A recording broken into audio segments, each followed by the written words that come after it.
Hello, everyone. This is Phoenix Remain, and today I'm going to review Fraiser, the first two episodes. I'm probably going to give this the 4 episode test to see if it's overall seems like it's going to be a good show down the road because that first episode was horrible and the second one was just okay. So let's see in 4 episodes. Now, critics were given 5 episodes to review. So they watched the first 5 episodes and still trashed the hell out of this show.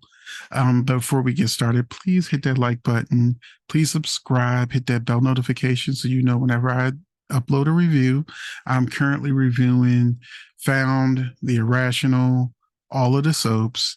I'm also going to be reviewing Married to Medicine, Real Housewives of Potomac, and I have other reviews coming down the pike too. So if you like my commentary, go ahead and do all the YouTube things.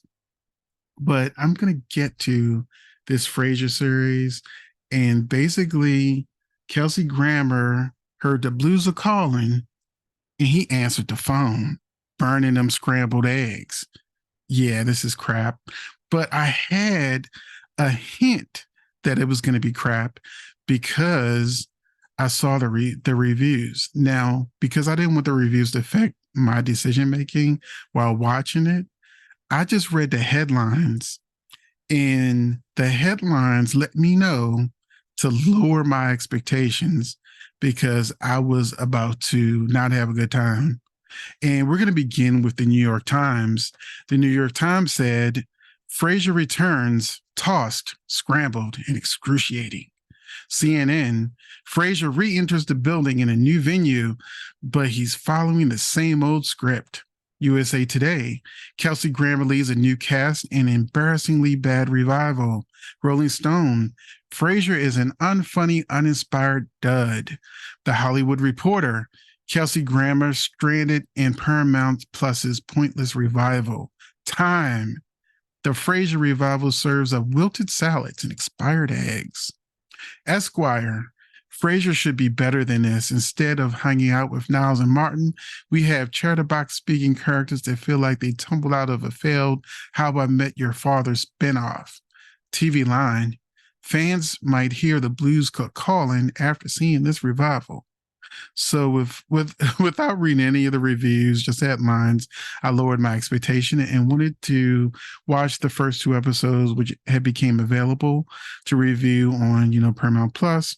And the critics did not lie. They had 5 episodes, and still by the end of that 5th episode, we're like, oh, this is trash. So I'm gonna give it the 4 episode test, and I have a feeling I'm gonna be saying the same thing they said.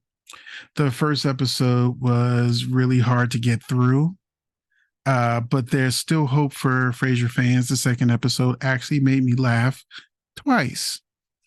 While it is a good thing that this is a comedy that eventually made me laugh in the second episode, there were only 2 times in the entire episode that I genuinely had a moment that made me feel good like a sitcom should. I understand the first episode has a lot of setting up to do, so I will not go too hard on it, but there was a lot of eye rolling and unfortunate sitcom acting, meaning I was watching actors that looked like they were acting in a sitcom. It did not feel real or natural, and it takes you out of the moment. The person that did this the most, that was Jess. I'm gonna butcher this last name, but her name is Jess Salguero. Maybe I said it right. As Eve, she was not natural. She was not a natural fit into the part. Her character seemed like an actress reading from a 20-year-old script. Then we also have Tox. Ooh, there's another one of them last names. Alagundoy. I hope I said that right, Tox. As Olivia, she was hard to watch. Her character really seemed like she is someone that no man has touched. And so when she's around one she finds attractive, she just loses her cool. Her fawning all over Frasier's son was just hard to watch. Now, the character that I actually did like was Nicholas Lyndhurst as Alan Cornwall. He really felt like a character that belongs in a Frasier series. His comedic timing and delivery is great.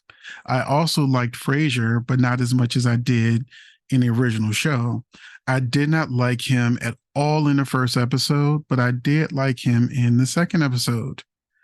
The character I absolutely hated was Anders Keefe as David, who plays Niall's son. Everything he did just annoyed me, especially the closing credit scene. What he did with that dirt, it just irked me. If you wait for the closing credits, you'll know what I'm talking about. But here is a brief synopsis of the show.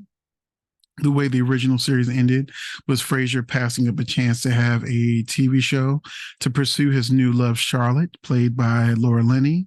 The revival then brings us up to what happened in the present.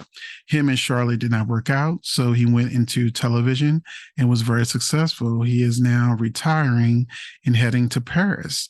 But before he goes, he decides to make a pit stop in Boston to find out why his son Freddie dropped out of Harvard and became a firefighter. He also wants to know why he chose not to come to his grandfather's funeral. And this is that scene right there where the two of them have their very emotional moment at the end of the episode as he explains the reason why he didn't go to his grandfather's funeral. Now, of course, we have some very clear allegories to whom these characters are supposed to be. Freddie is like a younger version of Martin, John Mahoney, who died in 2018. So it's given that vibe of like the odd couple, because at the end of the episode, Fraiser moves in across the hall and sort of blackmails his son into becoming his roommate. So as you can see in this picture, they sort of have this father and son odd couple type vibes where, John Mahoney's character, Martin, was like, had that rocking chair and, he just didn't sort of like fit in Fraiser's world and he wasn't trying to. Freddie's kind of doing the exact same thing. Then we have Niall's son, David, that he had with Daphne. And he's awkward in a way that makes him the new Niles, but his lack of common sense is what hurts the character. He is supposed to be super smart, but he has no sense of anything at all. At least Niles wasn't like his son. His son is on a whole nother level. So we also have Freddie's roommate. I'm bringing this picture up again because it shows how over the top she is. But I think she's supposed to be the new Daphne. She's a waitress who's also an actress. And we have that typical sitcom scene where a character who's supposed to be an actor gets a chance to act a part, pretend to be somebody that they're not, for a friend. And then they always want to do the most. We've seen this scene so many times that it just feels inauthentic and bad acting. We have the department head, Olivia, who is basically the new Roz. And she basically talks about how she ain't got none in so long. And she's just desperate to, to do the deed. That's how I usually say it, to do the deed. Now, I didn't hate this show. I know the heads are cut off at the two on the top, but I know I didn't really hate the show. But with so much to choose from and the things I need to watch and review, it takes up so much time throughout the week that I really could have skipped this. I said I would do a 4-episode test, and I'm probably stopping at episode 4. Episode 3 is out now, so I'll go ahead and do that review. And then I'll probably stop at episode 4. It usually takes 4 episodes to really get a feel of what any kind of show is going to be like. The worst episode is usually the first episode because that's where they set up.